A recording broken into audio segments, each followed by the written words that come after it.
साथियों, मूल निवासी बहुजन समाज के लोग अक्सर देखा जाता है कि जाति को ही समाज कहते हैं, लेकिन जाति और समाज में अंतर होता है।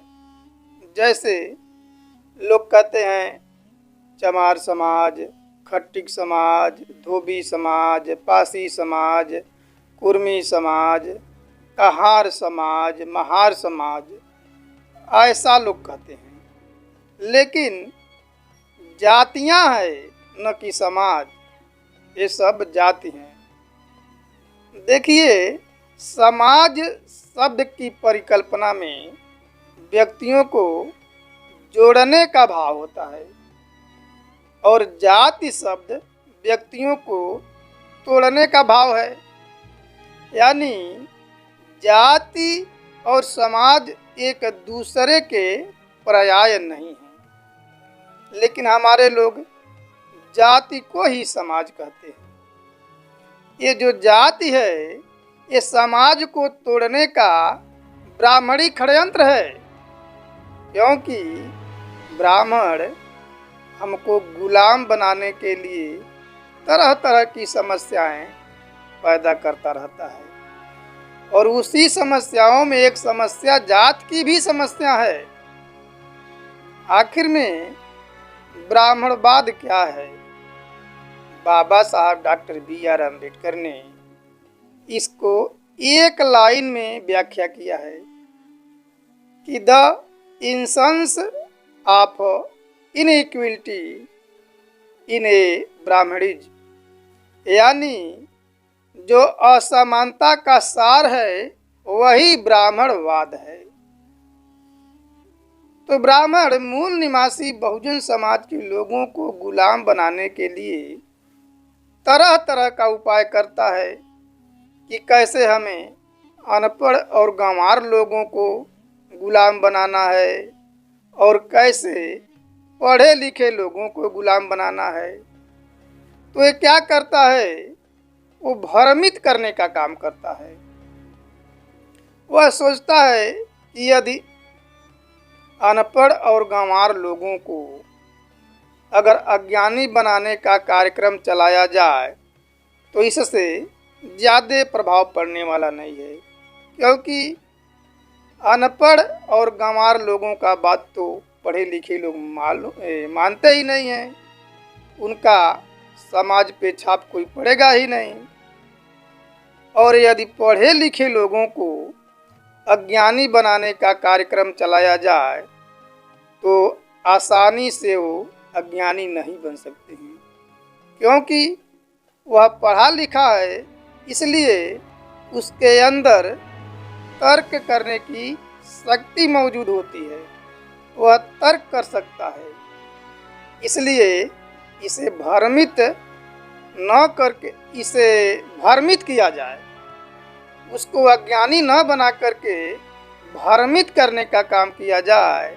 यदि वह भ्रमित हो जाएगा तो गलत बात का समर्थन करने लायक हो जाएगा। आप लोग बहुत से पढ़े लिखे लोगों को देखे होंगे अपने आसपास पड़ोस में, चाहे और कहीं, कि बहुत से पढ़े लिखे लोग गलत बात का समर्थन करते रहते हैं। और यदि पढ़ा लिखा व्यक्ति गलत बात का समर्थन तर्क के आधार पर करने लगे तो उसे हम क्या कहेंगे? उसको क्या कहा जा सकता है? ये तो हमारे लिए गंभीर समस्या है और चिंता का विषय है। मान लीजिए पहले हम लोग तो पढ़े लिखे नहीं थे, ब्राह्मण हमको पढ़ने लिखने के अधिकार से वंचित किया था, इसलिए हमारे अंदर बुद्धि का विकास नहीं हुआ।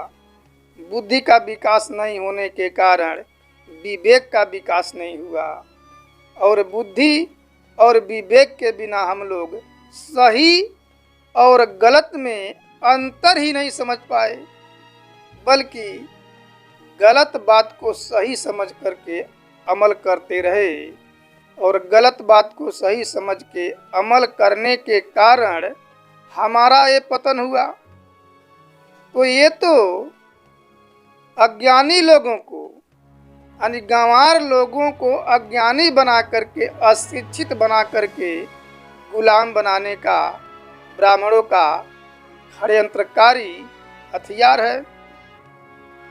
लेकिन दोस्तों, आज तो हमें पढ़ने लिखने का अधिकार मिल गया है। पढ़ने लिखने के अधिकार मिलने की वजह से हमारे अंदर बुद्धि का विकास हुआ।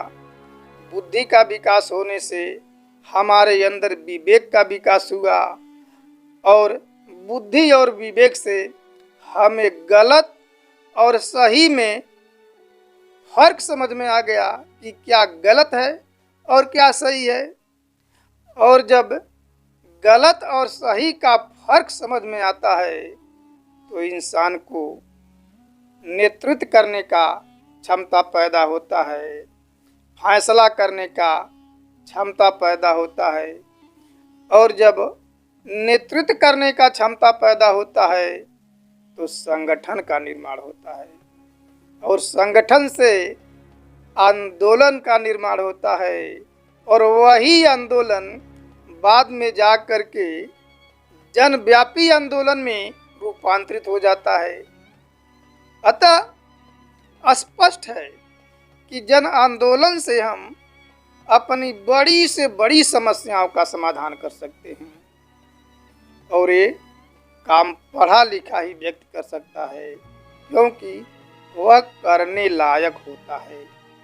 लेकिन यदि पढ़े लिखे व्यक्ति को भ्रमित कर दिया जाए तो जो वो काम अच्छा कर सकता है वह बुरा करने लायक हो जाएगा।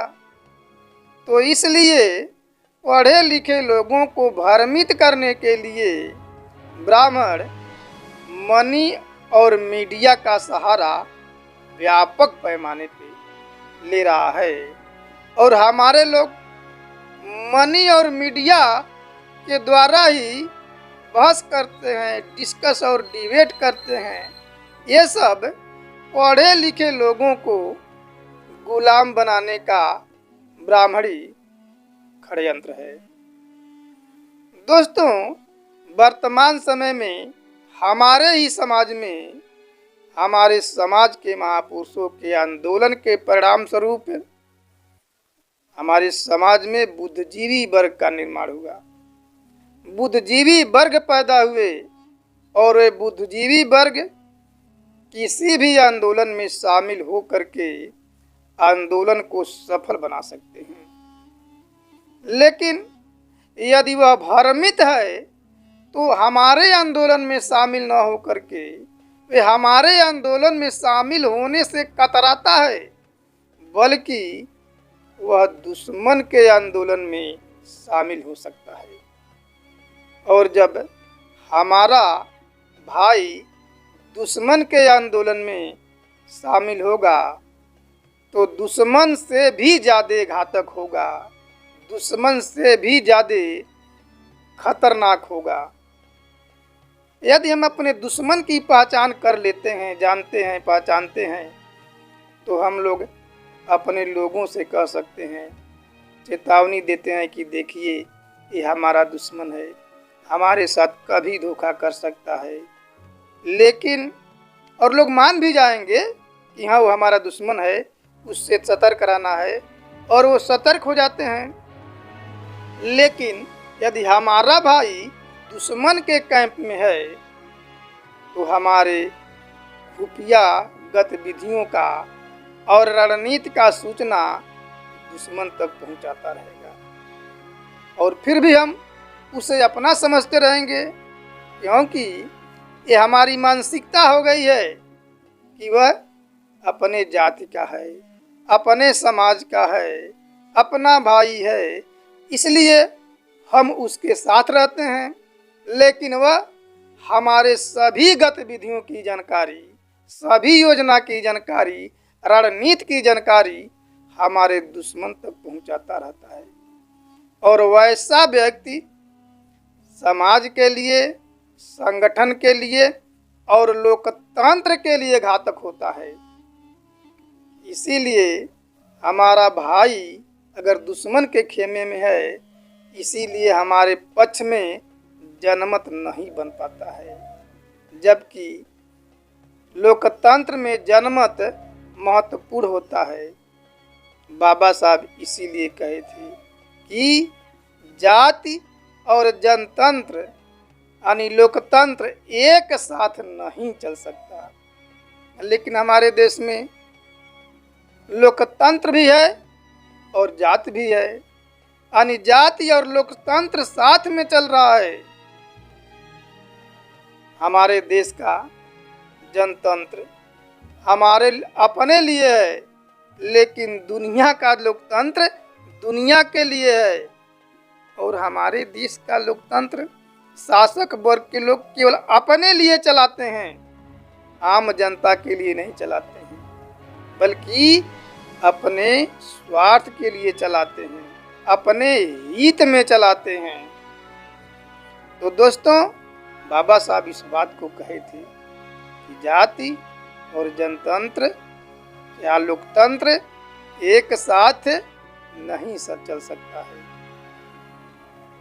अब ब्राह्मण जो है हमको गुलाम बनाने के लिए 6743 जातियों में बांटा है, और इसमें SC, ST, OBC, माइनॉरिटी के लोग हैं जो आपस में एक दूसरे से रिश्ता नहीं बना पाते हैं, बेटी रोटी का रिश्ता नहीं बना पाते हैं।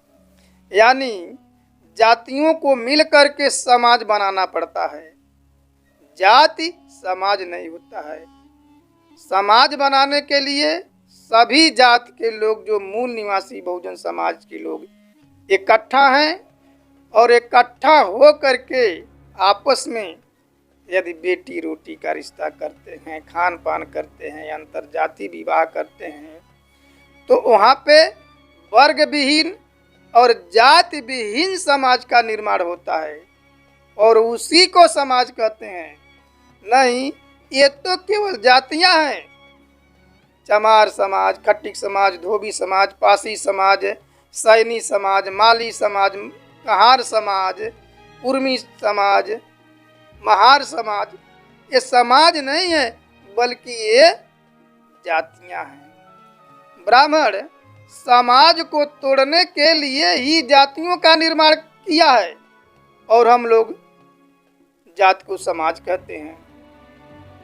जो हमें जातियों में बांटा है 6743 जातियों में, वह जाति को समाप्त करने का कोई कार्यक्रम नहीं चला रहा है, और हम लोग भी जाति को तोड़ने के लिए कोई कार्यक्रम नहीं चला रहे हैं। ब्राह्मणवाद का कीड़ा मूल निवासी बहुजन समाज के दिमाग में इतनी गहराई तक पहुंच गया है कि हम लोग जाति को तोड़ना उचित ही नहीं समझते हैं, और उसी में हम लोग अपनी आज़ादी खोज रहे हैं।